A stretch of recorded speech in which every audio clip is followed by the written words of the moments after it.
Luis Almagro llegó a la Secretaría General de la OEA siendo el canciller de José Mujica, pero luego sus acciones, discursos y posturas con aquellos que lo llevaron al cargo descolocó a todos. El libro Luis Almagro no pide perdón narra el singular recorrido de un hombre que creció en un hogar pobre del interior profundo del Uruguay para llegar, con estrategia, ambición y una buena dosis de fortuna, a la cima de la organización política más importante del hemisferio. Como dice el prólogo del libro, este diplomático es uno de los políticos latinoamericanos que provoca más sentimientos polarizados. ¿Quiénes son los uruguayos que acompañan a Almagro? ¿Qué papel juegan?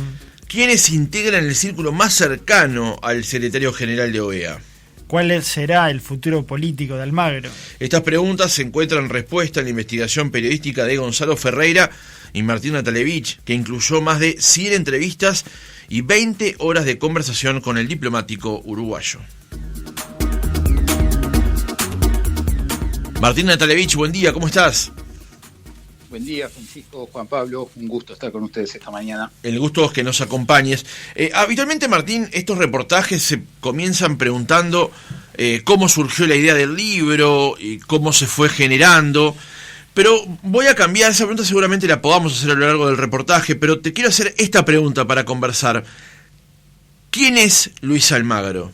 Es una muy buena pregunta. Es la pregunta que intentamos responder de cierta manera a lo largo de casi 450, 480 páginas que tiene el libro. Y en realidad, evidentemente, si uno le pregunta a otras personas, podrá obtener versiones bastante diferentes de quién es Luis Almagro, ¿no? Si le pregunta a un ex compañero del Frente Amplio, seguramente diga que es un oportunista, que es un traidor, que es una persona que siempre ha buscado su ambición personal. Y si se le pregunta, por ejemplo, a las personas que lo acompañan hoy en la Organización de Estados Americanos o aquellas personas de diferentes países de la región que lo han apoyado a lo largo ya de estos 6 años en el cargo, dirán que es o mismo, ¿no?, a la comunidad venezolana y cubana en los Estados Unidos, dirán que es un prohombre, ¿no?, un luchador por la democracia, por la justicia social, por los derechos humanos. Entonces, para nosotros parte del ejercicio fue justamente ponderar todas esas versiones, buscar hechos, obviamente, que hablaran de la personalidad y de la forma en que ha ejercido Luis Almagro en los diferentes cargos públicos en los que estuvo en Uruguay y ahora ya al frente de una organización regional. Pero yo creo que Luis Almagro es una persona sumamente, y esto ya es una cuota más personal, es una persona sumamente inteligente, estratégica, sí, con una cuota de ambición importante, o sea, para llegar donde llegó hay que tener una ambición, y no está mal, pero es una persona que sobre todo sabe leer para dónde va el bien. En diferentes momentos de su vida, con mucha sagacidad, supo entender cuál era la jugada y cuáles eran los pasos que él tenía que dar para estar en determinada posición, y estoy hablando específicamente de 2 momentos. Primero, fue uno de los que primigeniamente vio a José Mujica como, varios años antes, ¿no?, de que fuera presidente, como el próximo político que seguramente tuviera posibilidad de ocupar el máximo cargo público aquí en Uruguay, y estratégicamente se acercó a él, y también ha sabido mover muy bien sus fichas para llegar a la Organización de Estados Americanos y para mantenerse en el cargo, que son 2 momentos totalmente diferentes. Obviamente en la región ha cambiado mucho el clima político, pero yo lo definiría de esta manera: un hombre, como dice el primer capítulo, que sabe leer hacia dónde va el viento. Exacto. Y que sabe acomodarse muy bien en función de ese viento que sopla. Bien, Martín, me interesa conocer cómo se da la génesis del libro, en qué momento pusieron el ojo en Luis Almagro y cómo se arma una investigación de estas características. Sí, la realidad es que nosotros respondimos a una invitación de la Editorial Planeta. La idea surge de la Editorial Planeta, de la posibilidad de hacer un libro sobre Luis Almagro. Primero yo no estaba en el proyecto, contactaron a otro periodista y escritor de la casa, que también es amigo, Sebastián Pansel, que ha escrito varios libros con Planeta, y Sebastián nos refirió a Gonzalo y a mí, esto ya hace casi 2 años y medio, y empezamos a trabajar lentamente, silenciosamente, abordando las diferentes etapas de Almagro. Digo, hay que decir que esto no es una biografía típica, más allá de que tiene elementos biográficos muy importantes, pero es un libro que también narra hechos políticos que tienen que ver con el continente, con Venezuela, con Cuba. Repasa momentos importantes sobre todo de la presidencia de José Mujica, pero nosotros, empezamos a trabajar muy lentamente, diferenciando bien cuáles eran esas diferentes etapas que queríamos abordar, y el desafío mayor fue, entrevistar a todas las personas que evidentemente nos... Y ustedes lo han dicho en la presentación, hay más de 100 entrevistados, desde sus compañeros de escuela, su familia, compañeros... Bueno, se cortó allí la llamada.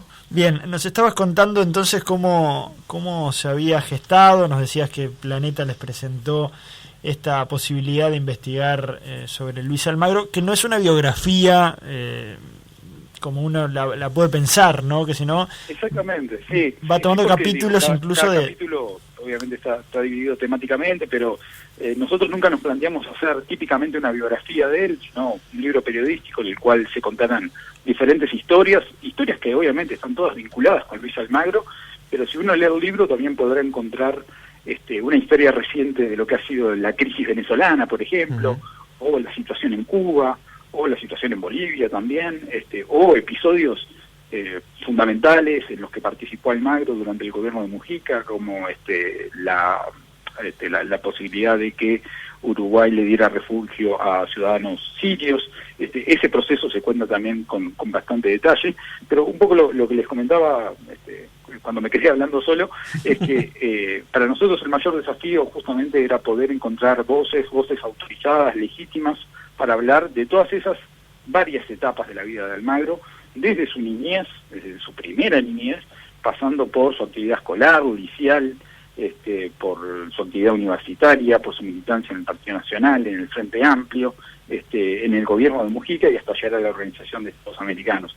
Y eso fue obviamente lo que nos llevó a hablar con más de 100 personas y poder de cierta manera recoger diferentes visiones, pero también mucha información, que era lo que al fin de cuentas queremos hacer, ¿no? Un libro muy documentado, y creo que en parte pudimos lograr eso. Bien, Martín, hablemos de la génesis de la relación de Almagro con Mujica, porque como se dice en el libro, los que votaron por Almagro votaron porque era el canciller de Mujica. En el libro está reflejado que esta relación comienza con Almagro siendo funcionario del Ministerio de Ganadería, Agricultura y Pesca, cuando Mujica era el ministro de esa Secretaría de Estado, y él trabajaba en la Dirección de Asuntos Internacionales, y allí lo deslumbró de alguna manera el trabajo de Almagro. Y recuerdo que Mujica siempre destacó el tema China en el vínculo que tenía con el ex canciller, ahora secretario general de OEA. Exacto. Sí, ahí para contestar esa pregunta hay que contextualizar un poco en lo que era la vida de Almagro y las mil carambolas que se dieron de cierta manera para que él un día de 2006 terminara en un boliche de Madrid desayunando un whisky con José Mujica y contestando algunas preguntas fundamentales que llevaron a que el expresidente uruguayo se ganara la confianza. En aquel momento, como tú dices, simplemente de un funcionario que ya era un cuadro político del Frente Amplio, pero solamente por ahora un funcionario del MEGAP. Y lo que hay que decir sobre eso es que, Luis Almagro ingresó al servicio exterior en el concurso del año 87, y tuvo una carrera que, de cierta manera, no lo llevó a brillar demasiado. En su último destino, antes de que se diera su pasaje al MEGAP, él estaba en Alemania, donde había desarrollado alguna serie de frustraciones de índole personal, pero también profesional. Intentó irse a Sudáfrica con la que en su momento era su segunda esposa, con quien iba a ser su segunda esposa. En la Cancillería lo trancaron, no lo dejaron ir, no le dejaron tomarse un año sabático, tuvo que volver al Uruguay para el 2005-2006, y él desde Alemania, ya viendo que la tenía muy complicada en la Cancillería como funcionario del Servicio Exterior, empezó a tender algunos puentes, a tirar algunas líneas para acercarse al Frente Amplio. y entró por la puerta del compromiso técnico, quiero decir, el Frente Amplio, que a fines del 2003, 2004, ya se veía que iba a ser la próxima fuerza política en gobernar el país, quizás no tenía dentro de sus cuadros técnicos personas que dominaran de manera muy sólida cuestiones de comercio exterior o de relaciones internacionales o incluso de diplomacia. Dentro de la Cancillería ni siquiera tenían a muchas personas de confianza con las cuales pudieran contar, y personas de confianza política estoy hablando. Entonces, por esa carambola de no poder ir a Sudáfrica porque no lo dejan, tiene que volver, y es ahí donde él empieza de cierta manera a tejer esa relación. Él ya se había sacado al Frente Amplio, pensaba que el gobierno del Frente Amplio le iba a dar un mejor cargo en la nueva Cancillería, la Cancillería de Reinaldo Gargano, pero tiene que ir a un puesto de menor jerarquía del cual él pensaba, y es ahí donde en el Ministerio de Ganadería, Agricultura y Pesca necesitaban a un hombre que supiera sobre relaciones internacionales, a través de 3 o 4 contactos, sobre todo a través de la labor de Silvia Izquierdo, que era funcionaria de la Cancillería, pero con muchísima llegada con el Frente Amplio, es donde él ahí se da ese pasaje, o sea, él llega al MEGAP sin que Mujica lo conociera, y es en el Ministerio de Ganadería, con su trabajo, su tenacidad, y bueno, eso se describe muy bien en el libro, tanto sus enemigos como sus nuevos aliados lo describen como una persona hiper trabajadora y con mucha capacidad de trabajo, y es ahí donde él deslumbra a Mujica de cierto modo. Lo empieza a acompañar en sus salidas al interior del país, pero también afuera del país, y por ahí, por el año 2006, en un bar de Madrid, tienen una conversación en términos políticos, en donde Almagro de cierta manera le anuncia que cree que Mujica sería el próximo presidente del Uruguay, y ahí se empezó a tejer una relación de más confianza, de más profundidad política entre ellos dos. Martín, si avanzamos 5 años más, lo otro que me pareció muy relevante del capítulo del libro, el primero de ellos, es la génesis de cómo Almagro luego iba a llegar a ser secretario general de OEA, y quiénes son los padres o la madre de esa designación, porque por ejemplo allí está nombrada Yulisa Reynoso. Exactamente, sí. Nosotros, más allá de que accedimos a alguna versión en cuanto a que ya estaría en la cabeza de Almagro poder dar un giro de ese estilo y apostar a la organización de Estados Americanos, necesitaba alguien que lo sponsoree. Y casualidad o no, Yulisa Reynoso, la entonces embajadora de los Estados Unidos, la embajadora de Barack Obama en el Uruguay, en una charla de avión, iban los dos en un vuelo de American Airlines, camino a los Estados Unidos para la reunión que iba a juntar a José Mujica y Barack Obama en el Salón Oval, y ahí Yulisa le pregunta: ¿qué pensás hacer después de esto? Lo que podría ser una charla trivial. Claro. Almagro no da demasiadas señales, y Yulisa le recuerda que el término de José Miguel Insulza, el chileno, justamente se acababa en la OEA, que el cargo quedaría vacante y que él podía ser un buen candidato.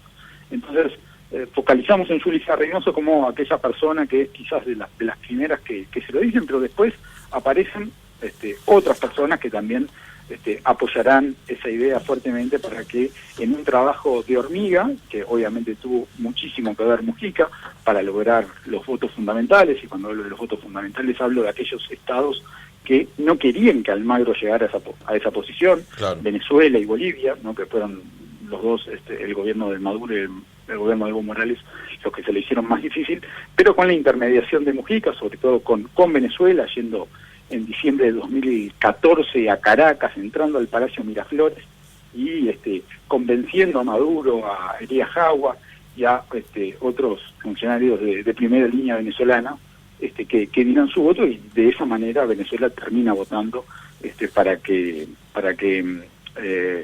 sea Almagro el secretario general de la OEA. Pero sí, Yulisa Reynoso jugó un papel fundamental, pero también jugó un papel fundamental el actual presidente de los Estados Unidos, Biden, en ese momento, que había trabajado mucho con el Uruguay, sobre todo en lo que tenía que ver con el asilo que se le dio a los ex reclusos de Guantánamo, Claro. También jugó un papel fundamental, sobre todo para aplacar las muchas resistencias que aparecieron en Washington en aquel momento, personas que lo veían como un Alba Light, ¿no? Y es curioso, ¿no? Porque en Estados Unidos muchos lo veían como un Alba Light, como Claro. una persona más afiliada a la izquierda latinoamericana, y en Venezuela lo veían como un hijo del imperio. Entonces Almagro ha picado entre esas dos posiciones y esa forma de catalogarlo. Un Alba Light de al manera frente del aleatoria. Ministerio de las Colonias, ¿no? Es una combinación bastante peculiar. Exacto, exactamente. Ahora, Martín, ¿por qué desde Venezuela se lo miraba con desconfianza cuando en su gestión como canciller daba señales hacia Venezuela, Cuba? Ustedes mismos lo marcan en el libro. Me acuerdo un episodio que generó muchísima polémica, que fue Almagro con una bufanda de Palestina, ¿no? En su momento. ¿Qué pasó? Primero, ¿por qué la desconfianza de Venezuela? Y después, ¿qué pasó para hacer como tú mencionás, el Alba Light a hacer estar vinculado al imperio, por llamarlo de manera caricaturesca? Sí, en realidad creo que uno de los hallazgos importantes del libro justamente es desmitificar el rol que Almagro tuvo como persona que le levantó el pulgar a Venezuela, o sea, que aprobó al régimen venezolano. Uh-huh. En esto quiero ser muy específico, digo, Almagro se lo puede criticar por muchas cosas, y la crítica más común es que es un hombre veleta, que es un hombre que cambió de posicionamientos, y nosotros en el libro encontramos que quizás sí haya un cambio bastante importante respecto a Cuba. Almagro pasó a decir viva la revolución, a fustigar fuertemente al régimen cubano, y ahí sí hay un cambio político muy, muy notorio. Pero con Venezuela nosotros nos encontramos que Almagro ha sido medianamente coherente. Y Ajá. hay dos episodios que hablan de ello. El primero tiene que ver con el ingreso de Venezuela al Mercosur. Claro. En el año 2012, ¿se acuerdan de aquella cumbre en Argentina, en la que de cierta manera Dilma Rousseff y Cristina Fernández de Kirchner acorralaron a Mujica? Y ahí Almagro jugó un papel muy, muy importante para que hacer resistencia a la idea que Venezuela entrara en esas condiciones particulares, es decir, con Paraguay suspendido por el golpe que le habían dado al presidente Lugo, pero obviamente faltaba el voto paraguayo, que era el que siempre se resistía, Claro. y por lo tanto no daba consenso en el Mercosur para dejar que Venezuela ingresara. Ahora, si no Ahí- recuerdo mal, Martín, en ese episodio, si bien, como decís, a Mujica se lo acorraló, Uruguay termina cediendo, toda la resistencia que puso Almagro fue levantarse e irse de una reunión. No tanto, en realidad eso es verdad, eso pasó, pero se cuenta un poco también en el libro cómo eso, cómo operó Almagro tras bambalinas, los muchos enfrentamientos que tuvo, sobre todo con los venezolanos y con los argentinos en esa cumbre, cómo había consensuado la postura uruguaya con Mujica, creo que fue en Anchorena o en La Chacra, no me acuerdo, una semana antes de la cumbre, las declaraciones que Almagro había hecho previo a la cumbre, y cómo luego de la cumbre vuelve y da dos entrevistas, una en Canal 4 y la otra en el programa En Perspectiva, y de cierta manera contradice fuertemente todo lo que el presidente de la República en aquel momento había avalado. De manera que ahí yo creo que Almagro, obviamente se jugó el cargo, y por mucho menos cualquier otro canciller hubiera volado rápidamente. Creo que hay un entendimiento de Mujica, que Almagro hizo lo que tenía que hacer, o que dijo lo que tenía que decir, y por tanto lo mantuvo en el cargo y lo apoyó, más allá de que había salido fuertemente a trancarlo. Y bueno, ahí hay una oposición, porque no es solo levantarse y irse a una reunión, había que recuerden que no era la Venezuela de ahora, era la Venezuela fuerte en el continente, todavía con un precio del petróleo a niveles Claro. chinescos o astronómicos, con con capacidad de compra de voluntades y con capacidad de influir políticamente en todos los espacios del hemisferio. Pero creo que el segundo episodio es mucho más significativo. Acá estamos hablando de abril del 2014, y es que Almagro va a Caracas como parte de una delegación de UNASUR. No sé si se acuerdan del contexto, ya habían empezado fuertemente las manifestaciones en las calles de Caracas y en otros sitios de Venezuela contra el gobierno de Maduro. El gobierno de Maduro había reprimido fuertemente e incluso había utilizado escuadrones paramilitares para golpear fuertemente a la población. Había muchos muertos y se conformó una especie de grupo de cancilleres de la UNASUR, cuando la UNASUR aún funcionaba, y Almagro va y pide escuchar a todos, y cuando digo a todos es no seguir la agenda que el gobierno había preparado para que eso terminara en nada, sino hablar con las organizaciones no gubernamentales, hablar con los estudiantes, hablar también con la oposición política, y les dice a los propios venezolanos en la cara: ustedes no pueden hacer esto, ustedes están violando los derechos humanos, esto está mal. Y eso sorprendió a muchos en aquel momento, y ahí creo que Almagro se terminó ganando la enemistad total de los venezolanos, que se resistían fuertemente, incluso hicieron campaña con Ecuador y con Bolivia y con otros países del continente para que no lo votaran, a la OEA. Pero el trabajo de Mujica, como dije anteriormente, y la popularidad de Mujica en ese momento era muy fuerte, y un pedido del presidente uruguayo creo que valía más que la desconfianza. Le abrió la puerta a la OEA. ¿Qué rol tuvo en aquel episodio en Bolivia, cuando cae el gobierno de Evo Morales, acusado de de fraude, principalmente en aquellas elecciones? Sí, es uno de los aspectos quizás más polémicos y más noticiosos del libro. El capítulo que repasa parte de su gestión en la OEA, pero que sobre todo se detiene en el episodio de Bolivia, que sigue tan vigente, ¿no? Sigue hablando de ello todavía, incluso dentro de los Estados Unidos, como ustedes saben, hay algunos parlamentarios, congresistas, que buscan analizar y sancionar la conducta de Almagro. Ahí lo que hizo Almagro, de cierta manera, fue actuar estratégicamente desde el punto de vista político. Lo que él creía, él tenía un cálculo político, que era que Evo Morales no le daban los votos para ser reelecto, y que de cierta manera la única forma en la cual intentaría ganar esa elección era robándosela, y lo cito textualmente aquí. De forma tal que él actuó con un cálculo político estratégico, se ganó o se intentó ganar la confianza de Evo Morales. Si ustedes recuerdan, fue a Bolivia y avaló los procedimientos que así estaban y que involucraban a la justicia para que Evo Morales pudiera ser candidato, más allá de lo que había dicho una instancia electoral nacional que imposibilitaba eso, pero él avaló la candidatura de Evo Morales, habló personalmente con Evo Morales en un par de ocasiones, la más significativa, la más importante, en Nueva York. Le dijo que no podía haber muertos, no podía robarse ni un solo voto, y no podía haber presos políticos, y de cierta manera comprometió a Morales de que la OEA pudiera estar presente en Bolivia en el momento de la elección. Y ese fue su mayor mérito, y fue lo que de cierta manera Venezuela nunca lo dejó.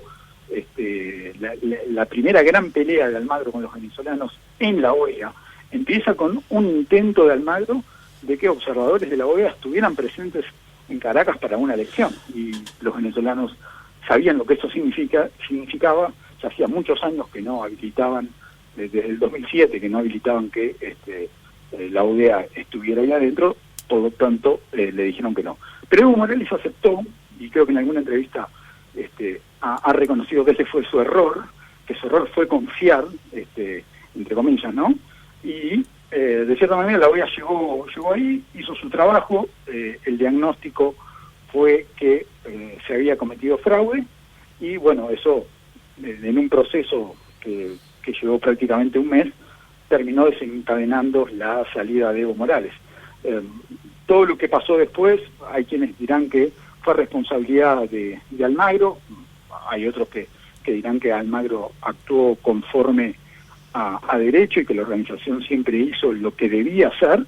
Yo creo que desde mi punto de vista lo interesante aquí justamente fue cómo Almagro actuó políticamente en este caso, estratégicamente, y eso es obviamente también polémico porque hay quienes dirán que no es el rol del secretario general de la OEA actuar de esa manera, pero creo que también es materia discutible, ¿verdad? Martín, ya acercándonos al cierre del reportaje, se describe en el libro una serie de uruguayos que estuvieron o están junto a Luis Almagro en la Secretaría General de OEA, pero me quiero detener en particular en dos personas que creo que juegan papeles relevantes en su elección y en su proceder actualmente en el cargo de la Organización de Estados Americanos. Uno es Jelinek y el otro es Conque. ¿Quiénes son y qué papel cumplen?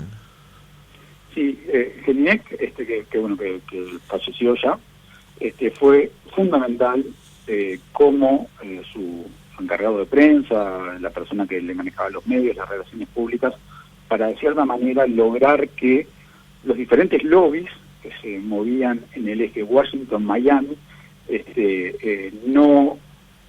y aquellos lobbies que, según Almagro entendía, lo atacaban a él, no lograran su cometido. Jelinek llevaba muchísimos años trabajando en Washington, sabía quién era quién en la ciudad, sabía quiénes podía acudir, tenía muy buen contacto con los medios de comunicación, y fue fundamental para que Almagro desarrollara un perfil público muy importante. Ustedes lo habrán visto en Twitter, por ejemplo, todas las actividades de Almagro, todo lo que hace, todas sus declaraciones aparecen ahí, tiene muchísimo más seguidores que otros políticos en cargos de igual o mayor relevancia. Entonces, creo que Jelinek, de cierta manera, es el responsable de que Luis Almagro haya ganado un perfil público tan notorio y le dio las herramientas y los medios para ello. Y Gonzalo Conque es su alter ego. Gonzalo Conque es, no sé si su alter ego o su alma mater, pero Gonzalo Conque es la mano derecha de Luis Almagro. Es un diplomático uruguayo, también que sigue formando parte de la Cancillería y que ahora está en licencia en función del cargo que ocupa en la OEA, pero es la cabeza de Luis Almagro ahí, es la persona que le resuelve absolutamente todos los problemas, todo pasa por él. Es un diplomático muy hábil, muy inteligente, muy trabajador, y bueno, sí forma parte de el personal de confianza que tiene Almagro en la OEA, junto a Luis Porto también, ¿no? Que como saben fue vicecanciller y subsecretario del Ministerio de Economía también aquí en Uruguay, y que es la persona encargada de manejar toda la parte de finanzas, por momentos para disgusto de los Estados Unidos, que como el mayor contribuyente de la OEA siempre le gusta saber para dónde van y los destinos de los fondos y controlar un poco esa parte, pero bueno, ahí Luis Porto tiene una influencia muy muy importante. De cierta manera que sí, en algún momento también estuvo Diego Canepa. Exacto. ¿No? Así que sí, Almagro se ha rodeado de un grupo de uruguayos y argentinos también, muy importantes, muy notorios, con mucha llegada en diferentes partes del continente y que de cierta manera también han respaldado su gestión. Martín, ¿cómo se lleva Luis Almagro con el presidente Luis Lacalle Pou y cuál es el futuro político de Almagro? Con Luis Lacalle Pou se lleva muy bien, y con el gobierno de Luis Lacalle Pou se lleva muy bien. En realidad, justamente mediante algunos de los hombres de confianza de Almagro empezó a tejer tempranamente con figuras relevantes del gobierno de Lacalle Pou, sobre todo personalmente Luis Almagro con Álvaro Delgado, mantuvieron conversaciones incluso antes que el actual presidente fuera electo, y Héctor Samís, un académico que enseña en Georgetown y que forma parte del cuerpo de trabajo de la OEA, hoy como asesor de Almagro, tenía una relación de mucha cercanía con quien fue el primer canciller de Luis Lacalle Pou, con Ernesto Talvi, de manera que Luis Almagro, y ustedes recuerden que cuando va a asumir, cuando asume la calle Pou, al poco tiempo venía la elección de la OEA, la segunda elección de Almagro, que era muy reñida, de cierta manera se tenía que ganar también el apoyo del Uruguay, y así lo hizo. Y creo que sí, que ha tenido relaciones muy buenas en todo este tiempo. El embajador uruguayo ahí, Washington Abdala, es un buen conocido de Almagro, así que me consta que las relaciones son las mejores. Y cuanto al futuro político de Almagro, creo que eso fue sí otro de los temas fundamentales que aparecieron en el libro. Nosotros teníamos algo de información que Almagro quería seguir haciendo política en Uruguay, en un partido en el cual nunca había hecho política, y bueno, eso apareció también en la conversación con él, en las más de 20 horas que estuvimos conversando con él, y ahí confirmó de cierta manera su interés de volver al Uruguay una vez que finalice su tarea en la OEA, y de seguir haciendo política también hasta el último día. Y reveló que se siente gasista, de forma tal que ve al Partido Colorado quizás como el espacio para actuar políticamente en Uruguay. Recordemos que ya no forma parte del Frente Amplio, que fue expulsado, y que su alejamiento del Partido Nacional también ya fue hace muchos años, así que tampoco tendría tantos espacios políticos en donde aterrizar, claro, en Uruguay. Pero esa parecería ser su intención, quizás ganar una banca del Senado, pero se tiene fe para hacerlo, y creo que quedará la lucha para volver a trabajar políticamente en Uruguay. Se nos ha agotado el tiempo, Martín, pero hay un diálogo muy interesante en la página 26 del libro, entre otras de las personas muy cercanas a Almagro, que es Gustavo Sinosi, en su diálogo con el canciller Bustillo, ¿no? Donde Sinosi dice: Sinosi, ¿quién carajo sos vos?, bromea siempre el diplomático uruguayo Francisco Pancho Bustillo. Y el argentino le responde en forma automática: no te preocupes, lo importante es que soy tu amigo. Sí, exactamente. Ese diálogo ocurrió de esa manera. Y Gustavo Sinosi, como decía, es otro de los colaboradores más cercanos y quizás de los más importantes que tiene Luis Almagro en la OEA. Es un argentino que es empresario, lobista, en algún momento una persona que logró un acceso muy importante a la Casa Rosada durante el gobierno kirchnerista, y es una persona que tiene vínculos también muy muy aceitados desde hace mucho tiempo en el gobierno de los Estados Unidos, lo que ha llevado, entre otras cosas, a que en la prensa argentina, si ustedes revisan, lo traten de agente de la CIA, de la DEA o no sé de qué otra agencia de inteligencia estadounidense. Y ese es el contexto del diálogo con Bustillo. Pero bueno, sí, durante el gobierno de Donald Trump, Gustavo Sinosi tuvo un rol fundamental para que Luis Almagro tuviera caminos muy directos y muy sencillos de llegada tanto a la Casa Blanca como al Departamento de Estado. Una persona con muchísimos contactos en todo el continente, y que con un perfil bajo. Por ejemplo, nosotros intentamos hablar con él para el libro, y bueno, no quiso dar la entrevista, pero y si ustedes revisan, tampoco es que tenga muchas apariciones públicas o mediáticas, pero un personaje sumamente interesante, que sí, Almagro lo conoció gracias a Bustillo, y ahí tenemos que recordar que Almagro y el actual canciller de Uruguay tienen una amistad muy importante desde hace mucho tiempo, y eso también se cuenta en el libro. Martín Natalevich, periodista, autor del libro Luis Almagro no pide perdón, gracias por haber estado esta mañana con nosotros. Muchísimas gracias a ustedes, un placer.